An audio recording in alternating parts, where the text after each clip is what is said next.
What if OBJ wins the Super Bowl MVP? I think he becomes the most coveted offensive free agent in football next year. Now, Packers fans, relax. I know you're going to say Devontae Adams. I think he's going to get tagged in Green Bay, okay?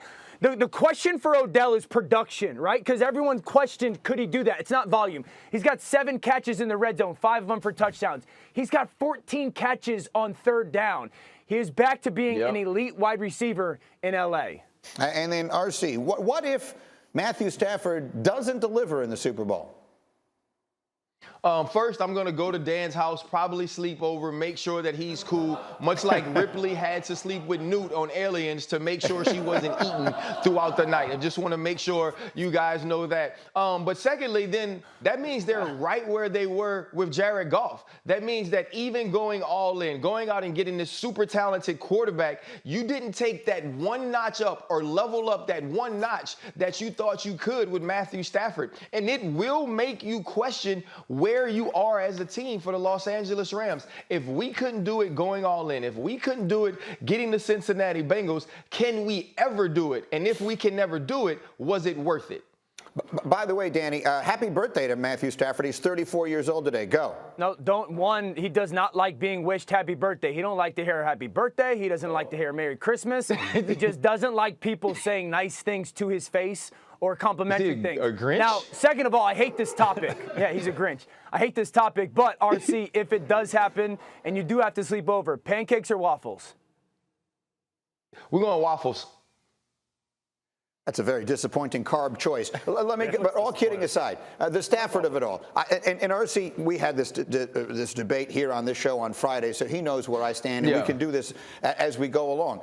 I am not one of these people who is going to sit here and say that this season is a failure if the Rams lose in the Super Bowl. I guess if they lose 46-0, then we can revisit the topic. But assuming it's a reasonable game and they lose, there are 30 teams in the NFL that would love to be where they are. And I said this, RC, to you on Friday, and I'll say it again respectfully. You say that like a man who played on a lot of really good teams. I'm a man who roots for a team that generally is always bad. The idea of getting to the Super Bowl and falling short, to me, is not a failure. Dan, why are you shaking your head? Because I agree with RC. This would be a failure of a season if the Los Angeles Rams do not win the Super Bowl. We went through this whole offseason. When the trade happened, we said they are going to chase the Super Bowl. And then we went into the season, we said, who's under the most pressure? And we said Matthew Stafford. And we said Sean McVay. And all that's happened since those moves were the Rams are really, really good. They went and got Odell Beckham. They went and got Von Miller. I mean, this team has been constructed to sacrifice the future when it comes to first-round picks to go win a Super Bowl. This wasn't to go build a good football team. This wasn't to go get there. If Matthew Stafford is unable to go get it done, it will be the biggest disappointment of his career. And it will also and I love him. I absolutely love him. It will make us start to question some stuff about Sean McVay. This would be the second time that he would get to the Super Bowl and couldn't find a way to get it done with a guy that I believe is a Hall of Famer in Matthew Stafford if he wins the Super Bowl. So, like, Greeny, this is not a conversation. You do not play in the NFL, and you are not part of NFL teams to go be good. RC can speak to it way greater than I can. You go to win championships. No one remembers second place. It does not matter. The Rams have to go win this Super Bowl.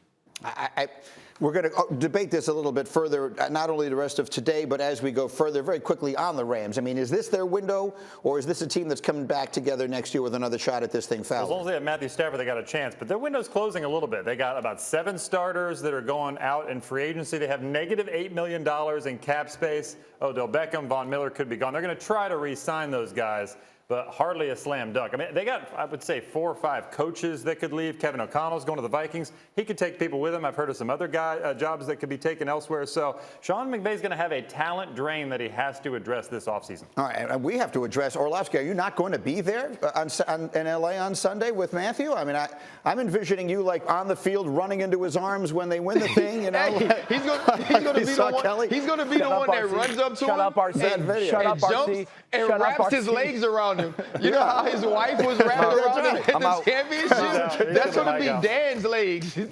That's the shot we all want to see. Is Dan running up and jumping into the waiting arms of a victorious Matthew Stafford. And a bomber jacket. They finally did it.